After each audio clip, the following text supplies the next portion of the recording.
নমস্কার বন্ধুরা, কেমন আছেন আপনারা? আশা করি সকলে ভালো আছেন। জিএস রান্নাঘরে আপনাদেরকে জানাই স্বাগত। আবারও চলে এলাম আরেকটি রেসিপি নিয়ে। আজকে আমি তৈরি করব চিলি চিকেন, তার সঙ্গে থাকবে ফ্রাইড রাইস।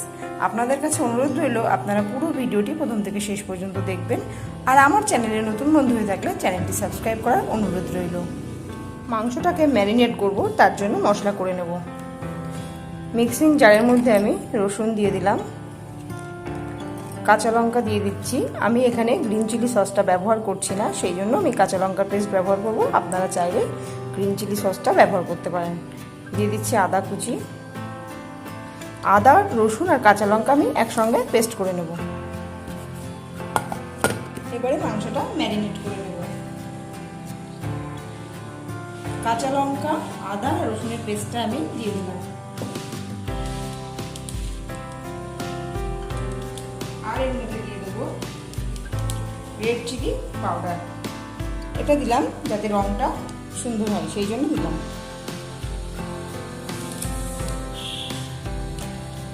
আর দিয়ে দেবো গোলমরিচ গুঁড়ো।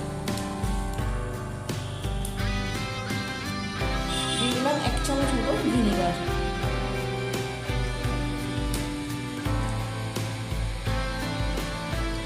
দিয়ে দিচ্ছি 1 চামচ সয়া সস।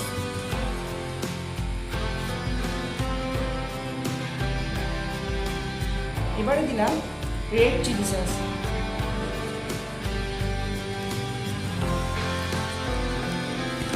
সমস্ত উপকরণ দিয়ে ভালো করে মাংসটাকে ম্যারিনেট করে নেব।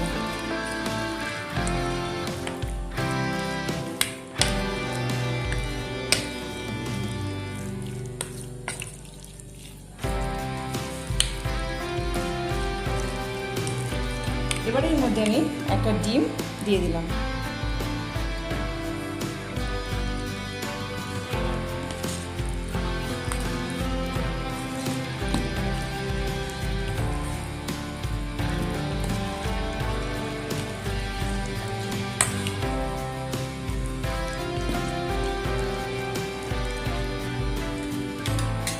এবারে এর মধ্যে দিয়ে দেবো কর্নফ্লাওয়ার।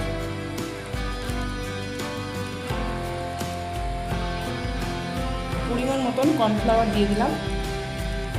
আবারও সমস্ত কিছুর সঙ্গে খুব ভালো করে মিশিয়ে নিচ্ছি।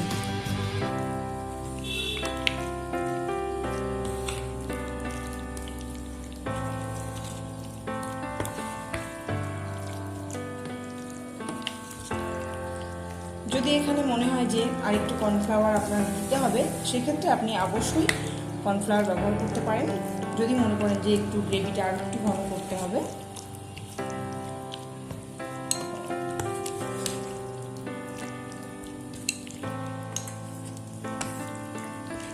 এবারে ম্যারিনেট করা মাংসটা আমি ফ্রিজে 30 মিনিটের জন্য রেখে দেবো। এবারে রাইসটা রান্না করার জন্য একটা হাঁড়িতে জল বসিয়ে দিয়েছি। জল খুব ভালোভাবে গরম হয়ে গেছে। এবারে এর মধ্যে দিয়ে দিচ্ছি 2টো তেজপাতা, লবঙ্গ, এলাচ আর দারচিনি। এবারে জলটাকে একটু ফুটিয়ে নেব। জল ভালোভাবে ফুটে উঠতে শুরু করেছে। এই সময় আমি এর মধ্যে দিয়ে দেবো একটু সাদা তেল। সাদা তেলটা দিয়ে দিলাম। এবারে ভিজিয়ে রাখা চালটা দিয়ে দিয়েছি। চালটা কিন্তু আমি এখানে বাসমতি চাল নিয়েছি, আর চালটা আমি 1 ঘন্টা মতো ভিজিয়ে রেখেছিলাম।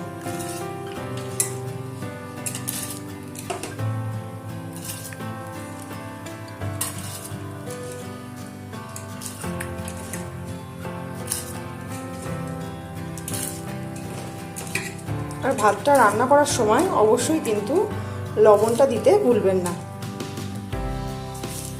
এবারে এর মধ্যে আমি পরিমাণ মতো লবণ দিয়ে দিলাম। এবারে রাইসটাকে ভালো করে রান্না করে নেব।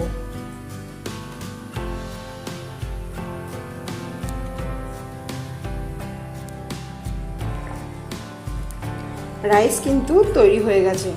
এখানে 80% মতন রান্না করে নিতে হবে। পুরোপুরি একদম আমরা যেরকম নর্মাল ভাত রান্না করি ওরকম করলে কিন্তু অসুবিধা হয়ে যাবে। এবারে আমি ভাতের ফ্যান বা মাড় ঝরিয়ে নেব। এবার এখানে একটা পাত্র নিয়ে নিলাম, চিলি চিকেনের গ্রেভির জন্য একটা সস বানিয়ে নিচ্ছি। এখানে 2 চামচ সয়া সস দিয়ে দিলাম,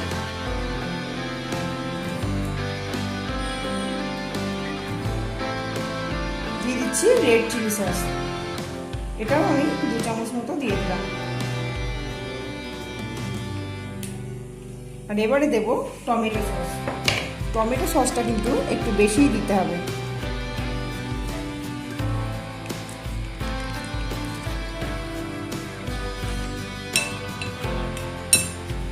আর এবারে এর মধ্যে দিয়ে দিচ্ছি জল।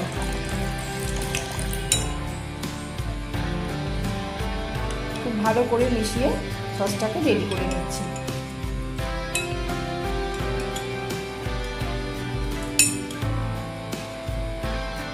সসটাকে রেডি করে রেখে দিলাম, এটা পরে কাজে লাগবে। একটা কড়াই বসিয়ে তাতে আমি সাদা তেল দিয়ে দিয়েছি। এবারে পকোড়াগুলো ভেজে নেব।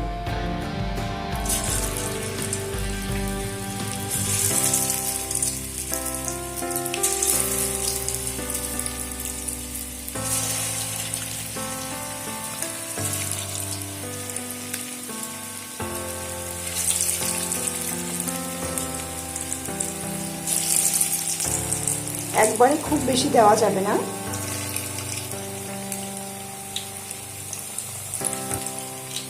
এবারে এগুলোকে ভাজা হতে দেব। এবারে পাকোড়াগুলোকে একটু উল্টে দেব। এগুলো কিন্তু তেলের মধ্যে দেওয়ার সঙ্গে সঙ্গে উল্টানোর চেষ্টা করবে না, অন্তত 20 সেকেন্ড পর এগুলোকে উল্টে পাল্টে তারপরে ভেজে নেবেন।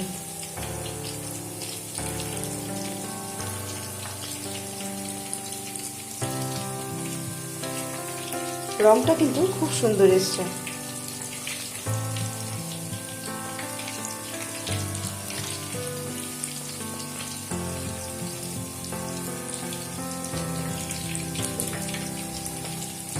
আর গ্যাসের ফ্লেমটা একদম লো টু মিডিয়ামে রেখে এগুলোকে হালকা আঁচে ভেজে নিতে হবে। পাকোড়াগুলো কিন্তু খুব ভালো করে ভেজে নিয়েছি। এবারে এগুলোকে একটা পাত্রে আমি তুলে নেব।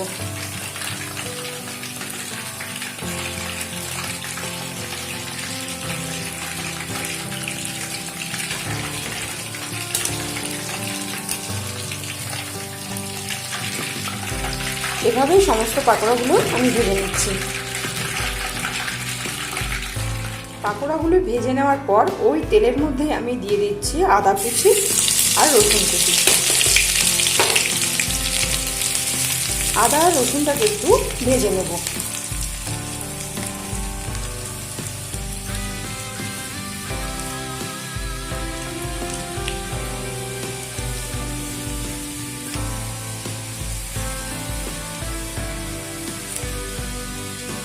এবারে এর মধ্যে দিয়ে দিচ্ছি পেঁয়াজ।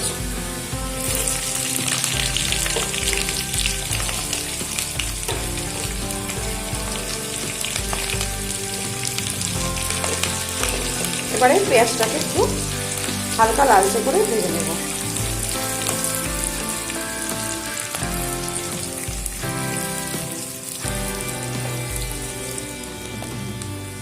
পেঁয়াজটা কিন্তু হালকা একটা লালচে ভাব এসে গেছে পেঁয়াজের মধ্যে। এবারে কেটে রাখা ক্যাপসিকামগুলো দিয়ে দেবো। ক্যাপসিকাম দিয়ে আবারও 2 মিনিট মতো এটাকে ভেজে নেব। ফিরে এলাম 2 মিনিট পর। এবারে এর মধ্যে যে সসটা আমি রেডি করে রেখেছিলাম সেটা আমি দিয়ে দেবো।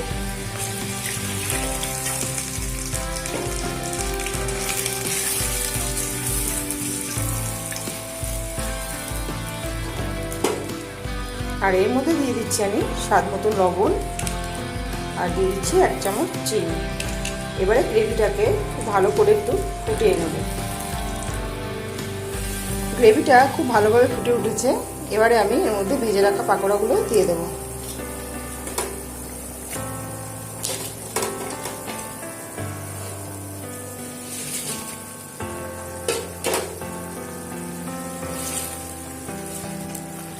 পাকোড়াগুলো দেওয়ার পর আবারও খুব ভালো করে ফুটিয়ে নেব। ফিরে এলাম কিছুক্ষণ পর। একটু নাড়াচাড়া করে দিলাম। এবারে এর মধ্যে আমি কয়েকটা চেরা কাঁচা লঙ্কা দিয়ে দিলাম। কয়েকটা চেরা কাঁচা লঙ্কা দেওয়ার পর একটু নাড়াচাড়া করে দিচ্ছি। কাঁচা লঙ্কাটা দিলাম একটু ঝালের জন্য, যারা ঝাল খেতে পছন্দ করেন তারা অবশ্যই এইভাবে কাঁচা লঙ্কা চিড়ে নামানোর একটু আগে দিয়ে ফুটিয়ে নামিয়ে নিতে পারেন। চিলি চিকেন কিন্তু তৈরি হয়ে গেল। এবারে রাইসটা করে নেব। এবারে এটাকে একটা পাত্রে নামিয়ে নেব। এবারে রাইসটা করার জন্য কড়াইতে ঘি আর তেল দিয়ে দিয়েছি পরিমাণ মতন। এবারে এখানে এই যে বিনস আর গাজর কেটে রেখেছি, এবার এগুলো দিয়ে দেব।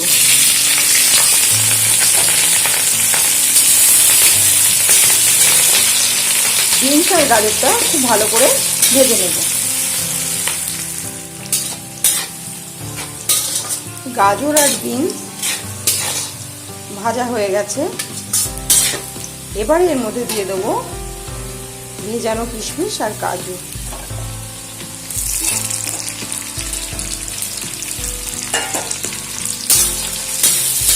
আবারও কাজু কিশমিশগুলো একসঙ্গে ভেজে নেব।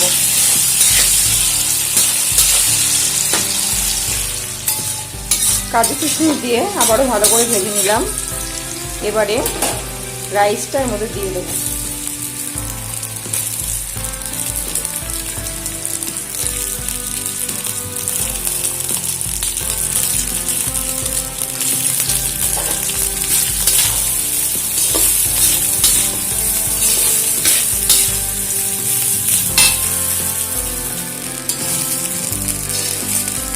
সমস্ত রাইস আমি এর মধ্যে দিয়ে দিয়েছি। আর ভাতটা দেখুন কি সুন্দর ঝরঝরে হয়েছে।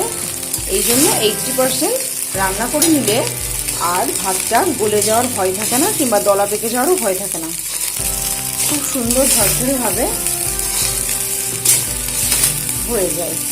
এবারে আমি এর মধ্যে চিনি দিয়ে দেবো। চিনিটা স্বাদ মতো দিয়ে দিলাম। আর লবণ যেহেতু আমি ভাতের মধ্যে দিয়ে দিয়েছি, আর বিনস গাজর ভাজার সময় সামান্য একটু লবণ আমি দিয়ে দিয়েছিলাম,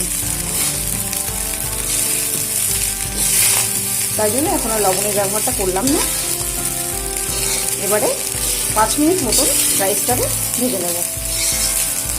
দিলাম 5 মিনিট পর ফ্রাইড রাইস কিন্তু তৈরি হয়ে গেল। এবারে এর মধ্যে ঘি ছড়িয়ে নামিয়ে নিলেই একদম ঝরঝরে ফ্রাইড রাইস রেডি। এবারে আমি গ্যাসটাকে বন্ধ করে দেব।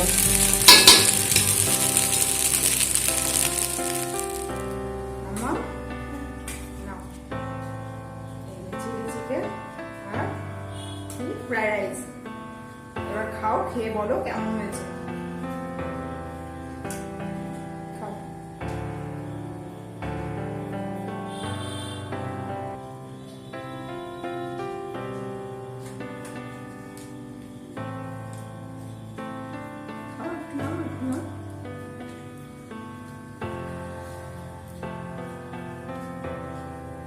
কেমন হয়েছে? তো বন্ধুরা, আমাদের আজকের ভিডিও কেমন লাগলো আপনারা অবশ্যই কমেন্ট করে জানাবেন। আজকের মতো শেষ করছি এখানে। আবারও হাজির হয়ে যাব নতুন কোনো রেসিপি নিয়ে। ততক্ষণে ভালো থাকবেন, সুস্থ থাকবেন। ধন্যবাদ।